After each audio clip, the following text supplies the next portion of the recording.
Very nice to meet you again. Pleasure. So it's a kind of very interesting question about hereditary. You have been doing mind coach for so many people, so many higher people who have achieved already also, they come to you. I have been working on the similar area, but it's very interesting to know the hereditary part of it, you are really having a different mindset or understanding. How do you go about that?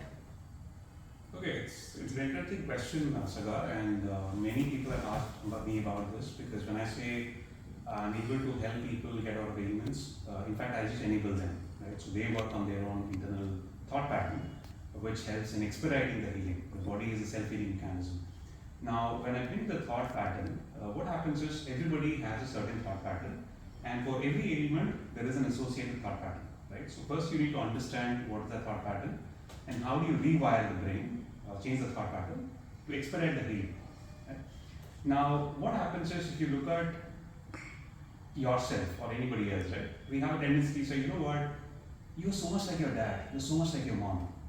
Why does it happen? Because there are two things, right? Nature and nurture. So you grow up with them, you are in the same circle, you carry the same thought patterns as well, right?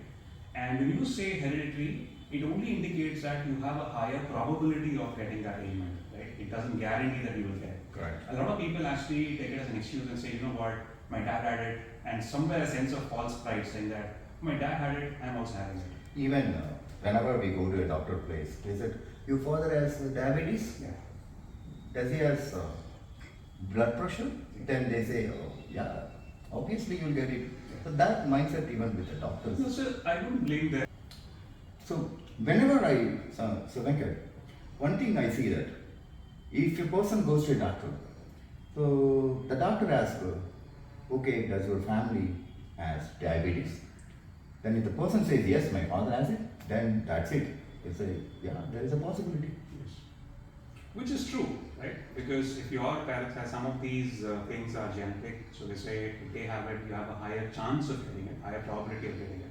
Doesn't mean that you have to get it. Yeah. And that is where I think as a mind coach, if you really work on the mind, because you carry the same thought pattern, as I said earlier, right? If you carry the same thought pattern, you end up with the same outcome.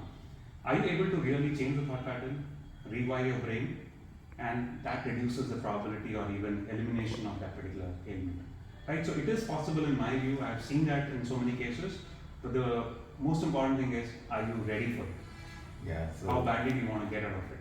Because if you have the strong belief that, okay, it is genetic, they had it, so I'm going to get it, you're already learning it. for a person wants to break this mental pattern, wants to become healthy, even the parents may have some hereditary issue, so-called whatever. How a person can come out of it, deal with it, to achieve a healthy lifestyle? So when you say health, there are multiple aspects of it, right? One is your physical health, one is your health in the mind as such, how healthy are you? So some people talk about positive thoughts, but that's sort of the limiting thing. Like it's Right. not just about thoughts, but how do you get much deeper into it? Correct. So I think a holistic approach is what is required because it's like a chicken and egg story, right? Correct. Does the mind play on the body or the body play on the mind? It is actually both ways. Yes. If you're really sick and you're in pain, it's very hard for you to really work on the mind level at that point in time, right? You immediately look for, okay, can I just grab a pill and get rid of the pain? You can't think that. So this is a process by which you strengthen that. If you really make your mind strong, you can actually avoid it. Correct. But that is where you say when you're healthy is when you actually start. It's like, as I said for networking, right? You actually start networking when you don't need one. It's the same thing. You need to start much early in life. Again, there is nothing called a guarantee, but definitely one thing is guaranteed is you'll be in a much better space compared to others. Nice. There's one more sequential question. I've been doing counseling and same kind of mind coach. What I see, somebody goes to a doctor, they ask them to take a test for sugar is the border. You should take the pill right away, otherwise the ailment will go and you will damage.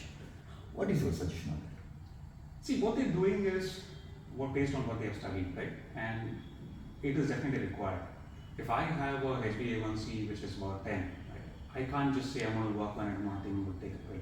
So you need to take that, just keep in control. Because as I said, if you're in pain, you can't really operate at that level. So you need to first immediately attack that, reduce the pain so that you get to a state where you can think about it. So it is required, and doctors say that because one, it could be about their ability in terms of what they have studied, right? That science is not covered to a good extent. So it is for an immediate thing, but parallelly what you need to do is you can work on the mind level to make sure how do you solve it from the root. Because what they do is more about attacking the symptoms. Yes, you need to have your sugar level in control. But do they say, okay, you take for 6 months, you'll get rid of it? No, the answer is no. It will go on. So that is where there is a parallel process. Once your body is a little better, you can operate at the mind level, solve it from the root so that you are overall healthy.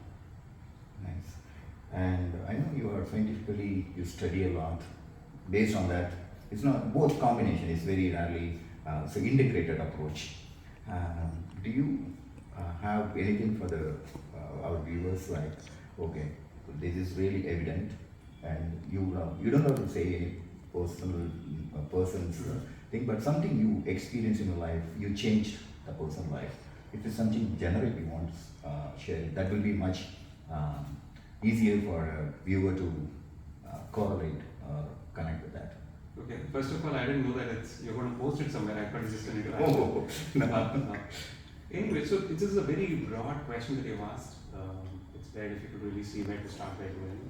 But if I just take my own case, I had a hernia surgery about 14 years back. Okay. And as per the normal thing, because they put in a mesh and stitch it, they said you should not lift weights, you should not run, you should not ride a bike, and so many other things. But while I was in the hospital, I was working at the mind level. I said, you know what, I'm going to do all of this. I'm doing it, sort of visualizing that I'm already playing tennis or I'm already going on a long ride. And believe me or not, it worked like a miracle for me. For others, it's like a miracle. That's the natural process, right? It's only after that I had a Splendor then, which is a 100cc bike. I switched to a 350cc bike, Thunderbird, and probably I have my 4th Royal Enfield right now. I go on rides, not long rides, but I do enjoy rides. I play all kinds of sports. I do gymming. Nothing stops me. So I think if you really work at the mind level and how do you make yourself unshakable? I'm still not there, but it's a process. And I'm glad that the Almighty has given me this to really understand how the science works, not just work on myself, but help others to really realize that. I'm only helping them realize. I'm not doing anything different. It's all within you. The body is a self-healing mechanism. Once you understand that, you will just let it be. Even I had a shoulder dislocation in 2007. Doctors suggested you don't have to lift, you don't have to do anything, be careful, but I've been playing tennis ever since. I rebuilt myself. And one last question. So remember we were discussing the body changes itself, everything completely, regenerate, new body. Yeah. So that message I think will help our viewers who are watching this. Helps a lot to understand, okay, this hereditary is a matter of belief system or rewiring ourselves. Yeah. So it is true, what they're saying is also true that heredity is there, you have the genetics, but what modern science also proves is there is a possibility to alter that. Correct. But are you really willing to do that is the first thing. The awareness is the first thing, the second thing is are you really willing to make those changes? It might be at tough times. So if you're willing to do that, I think it's definitely doable, is what I would suggest. It's really nice. So what I see, I know Venkat for a couple of years. He lives what he says. So that's the way I always want to discuss with this particular topic, because whenever I go for outside walk or something, there are two places I see crowd. One is temple, the second one is hospitals. So I always feel one thing I see, Venkat, lack of understanding about these concepts, life science, health science, and lack of belief. If they re-establish those things, we were living in that space 100 years ago. Absolutely, thousands of years. Yeah. So thank you for doing this for everyone, and we pray. It's this amazing thing if you enlighten someone with these concepts and you see the changes. Absolutely, Saha. It's a pleasure because, as you said, this has been there for thousands of years. Now, modern scientists are reinventing that, and of course, that is required to establish the credential of why this is there, because people expect facts, right? Is there a scientific thing to prove that this is right? A simple thing like a turmeric, which has been there for centuries or even thousands of years back. Now it has been proven it has an anti-inflammatory and antibacterial and all of that. So people do look for that in today's world. They want to see whether there is facts behind it, I won't blame them, but I think we are also at fault that we have not really explained the science behind it as to why we do what we do. Once they understand, I think they'll appreciate it. And once you appreciate, magic happens. And one last thing, so what do you want to say, you request to the public? So now you realize this is going to be on air. so what do you want to say as a core for this hereditary retreat? See, one of the examples that I could use, which everybody would have gone through, is I'm sure all of you have had injuries, right? Minor injuries where you have a bruise or a cut or whatever it is. Just look at your own body, how it works. You clean it, and over a few days, there is a new skin that comes out, and the old ones sort of sheds away. Right? But what if you just try to tamper with it? Right? We have the habit of tampering with it. You will see that the healing process, again, it has to restart, it takes a much longer time. Which, if you just think deeper, that's how the body operates. It has a self-healing mechanism. If you're not done anything, that the old skin would have just worn out, the new skin is already there, and within no time you can't even make out where you had the injury. Okay? But if you just play with that, it leaves a scar. It just goes to say that's how it operates. So even with the body, it's the same thing. Allow it to just heal. The more stress you're putting on that, it definitely, while you're thinking you're helping, it's actually going the other way around. Of course, the modern science, medicines, all are required depending on what stage you are. So when you're healthy, you start working on your mind so that it helps you expedite the process. Modern science is required, definitely, no doubt about it. Okay? But how do you really combine both those so that you're not only working at the physical level, but at the mind level so that it's a holistic healing? Very nice. Even I've been telling this, basically it's a combination of body, mind and emotions. Yes. So somebody wants to try, he started trying, the mind stops it. And how the person should come back to the track? Just one last input. Can you give me an example? It'll be easier for me. So I kept on telling one person, do meditation. Okay. And one workout, yoga or walking or jogging. So that person did it for 3 days. Then 4th day, some emotional thing, negative thing happens. Then that's it. Oh, I can't. Then mind started taking over. Mind has become a bus. That's it. Then they can't come back again. Again I do. Again they can't come back. So what is your suggestion? I think I covered that a little earlier when I said it depends on how badly you want to do it. Right? You can't force things. All this has happened because you are pestering that person. Okay, let me say, okay, just to keep him away, let me do it for 2 days.